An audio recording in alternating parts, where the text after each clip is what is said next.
What if I told you that the single biggest reasons so many beginners struggle to keep lavender alive isn't a lack of a green thumb at all? It's simply planting the wrong lavender variety for their specific region's climate, and that choosing correctly from the start genuinely transforms lavender from a frustrating, finicky plant into one of the most reliable, fragrant additions your garden could ever have.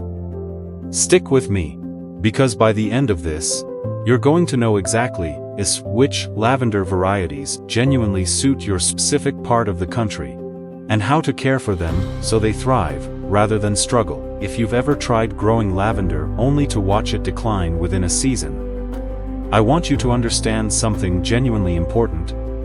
Lavender isn't actually one single plant with universal needs. It's a genuinely diverse group of species and varieties, each with meaningfully different tolerances for cold, heat, and humidity, and matching the right type to your specific American region is genuinely the single most important decision you'll make before that plant ever goes into the ground. Let's start with English lavender, botanically Lavandula angustifolia, genuinely the most cold-hardy type available, and the best choice for gardeners across the northern United States and other regions with genuinely cold winters. Within English lavender, Hidcote offers compact, deep purple blooms and genuinely excellent cold tolerance, while Munstead provides a slightly earlier bloom time and a softer lavender blue color. Both varieties genuinely thrive in USDA zones 5 through 8 and handle winter temperatures that would genuinely kill less hardy lavender types. Phenomenal, a newer English lavender variety, brings genuinely improved heat and humidity tolerance alongside that same strong cold hardiness, making it a particularly versatile choice for gardeners in transitional climate zones who need a variety capable of handling both cold winters and warmer, more humid summers. For gardeners in hotter, more humid regions, particularly across the American South, a different type genuinely performs than English lavender, which tends to struggle significantly with high humidity, regardless of how well it might handle a southern region's actual heat levels. Spanish lavender, Lavandula stoicas, recognizable by its distinctive rabbit ear-like bracts topping each bloom spike, genuinely tolerates heat and humidity far better than English varieties, though it sacrifices some cold hardiness in return, making it best suited to USDA zones 7 through 9. French lavender, sometimes called fringed lavender or Lavandula dentata, offers genuinely similar heat and humidity tolerance to Spanish lavender, with distinctively toothed, fringed foliage and a slightly different fragrance profile, and performs particularly well in the drier heat of the Southwest and parts of California specifically. For gardeners specifically wanting larger plants with genuinely abundant bloom production, often for cutting or drying, Lavandin, Lavandula X intermedia, a hybrid cross between English lavender and a related species, offers significantly larger, more vigorous plants with genuinely longer flower stems. Popular varieties like Provence and Grosso are widely grown commercially specifically for their strong fragrance and generous bloom production, though Lavandin genuinely shares English lavender's relatively limited humidity tolerance, making it best suited to drier regions with moderate winters, genuinely thriving across much of California's lavender-growing regions specifically.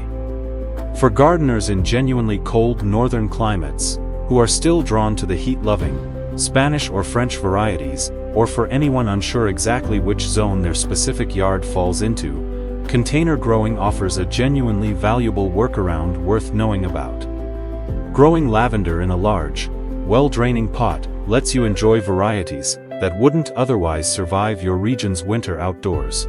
Simply moving the container into an unheated garage, porch, or similarly cool but frost-protected space, once temperatures drop consistently below freezing, then returning it outside once the weather warms back up in spring. This approach genuinely opens up variety options that would be off the table for an in-ground planting, letting a gardener in a cold northern zone still enjoy growing Spanish lavender's distinctive blooms, provided they're willing to take on this seasonal moving routine. Container growing also genuinely solves the drainage challenge many gardeners face regardless of variety.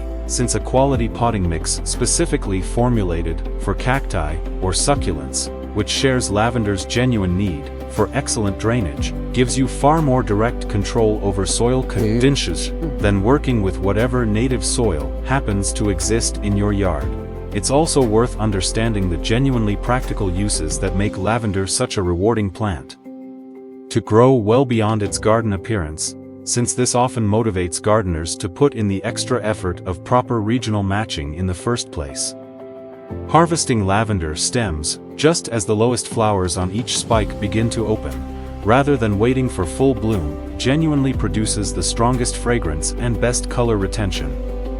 For drying, bundling several stems together with twine and hanging them upside down in a dark, well-ventilated space for 1 to 2 weeks yields beautifully dried lavender suitable for sachets, homemade potpourri, or simply displayed in a vase. English lavender varieties are genuinely preferred specifically for culinary use, given their sweeter, less camphorous flavor profile compared to some other types, making Hidcote or Munstead particularly worth growing if you're interested in using lavender in baking or cooking alongside its ornamental garden value.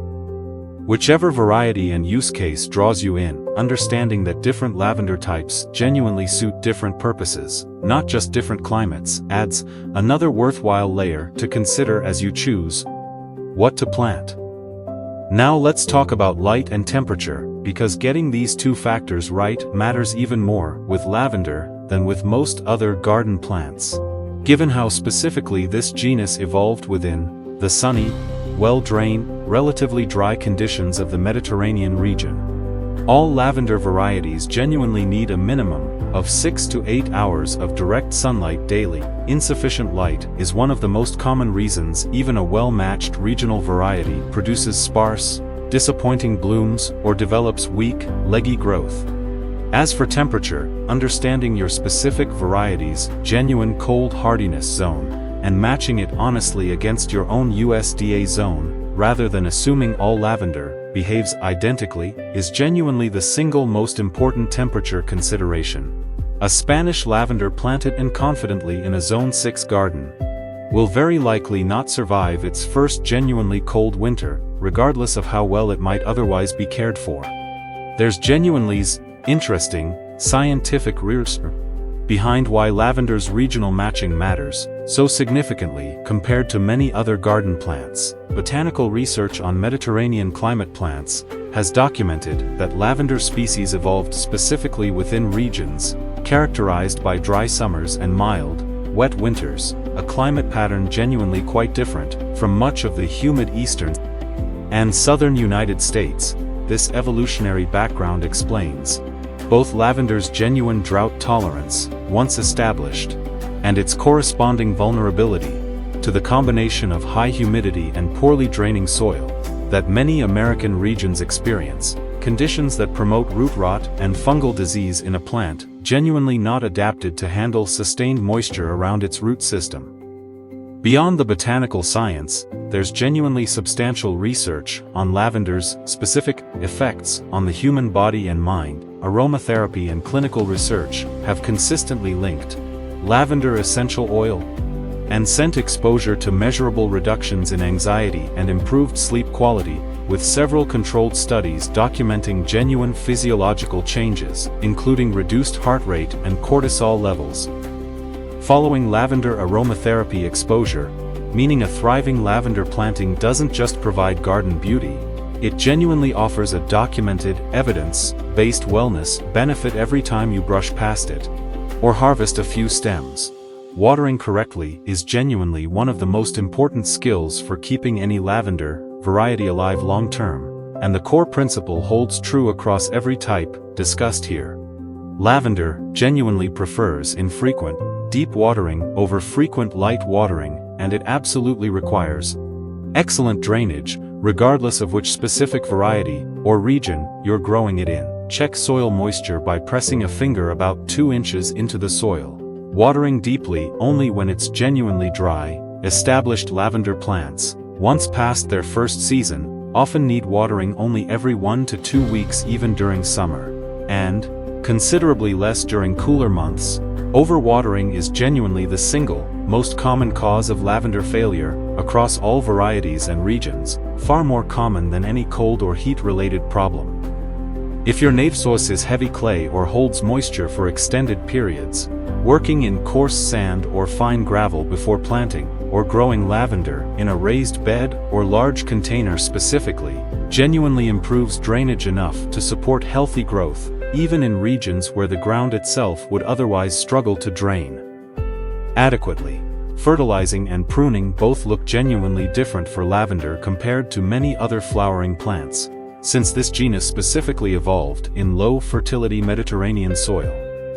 Lavender genuinely prefers lean, well-draining soil over rich, heavily amended beds. Excessive fertilizer, particularly nitrogen, tends to produce soft, leggy growth at the expense of the plant's characteristic fragrance and bloom production. A light application of a balanced fertilizer at planting time, or none at all in reasonably average soil, genuinely suffices for most lavender plantings. Pruning, by contrast, is genuinely essential, rather than optional, for lavender's long-term health. An annual pruning, immediately after the main summer bloom, cutting back roughly a third of the plant's growth, while leaving some green foliage intact, rather than cutting into old woody stems, keeps lavender compact, encourages fuller growth, and genuinely extends the plant's productive lifespan significantly. Unpruned lavender tends to become woody, sparse, and short-lived within just a few years regardless of variety. Even with genuinely well-matched regional varieties, beginners occasionally run into a few common problems, so let's troubleshoot the most frequent ones. If your lavender's lower stems look woody and bare with foliage only at the very tips, this typically indicates a plant that hasn't been pruned regularly enough. Beginning a consistent annual pruning routine can gradually improve this over subsequent seasons.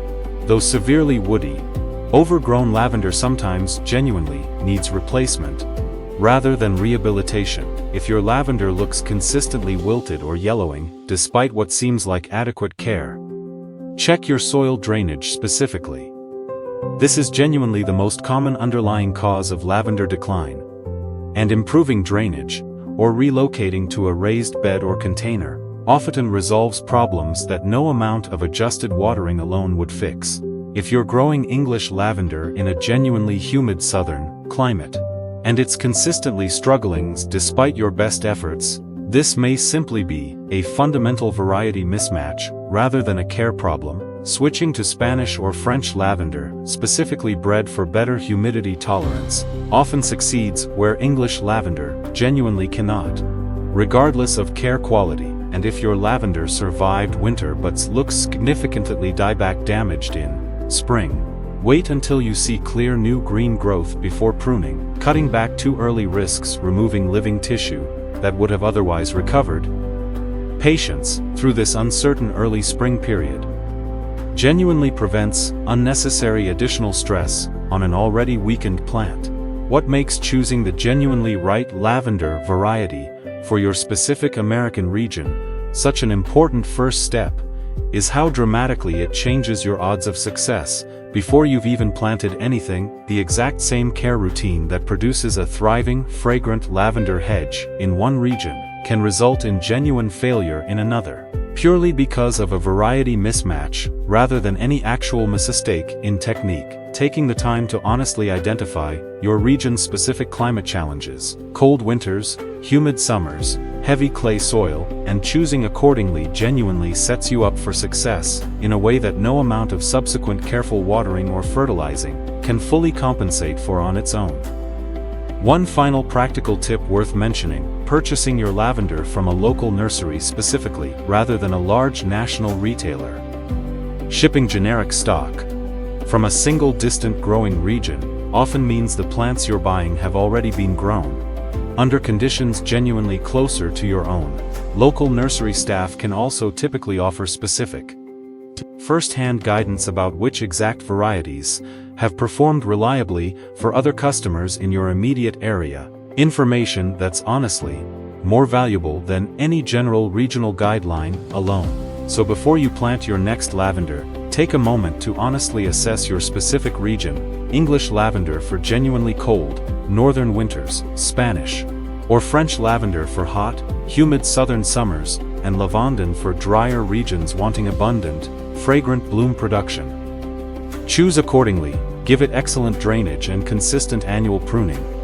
And you'll likely find that lavender, far from being the finicky plant its reputation sometimes suggests, becomes one of the most reliably fragrant, low-maintenance rewards your garden ever offers, one that keeps giving back season after season once you've matched it correctly to the place you're actually growing it.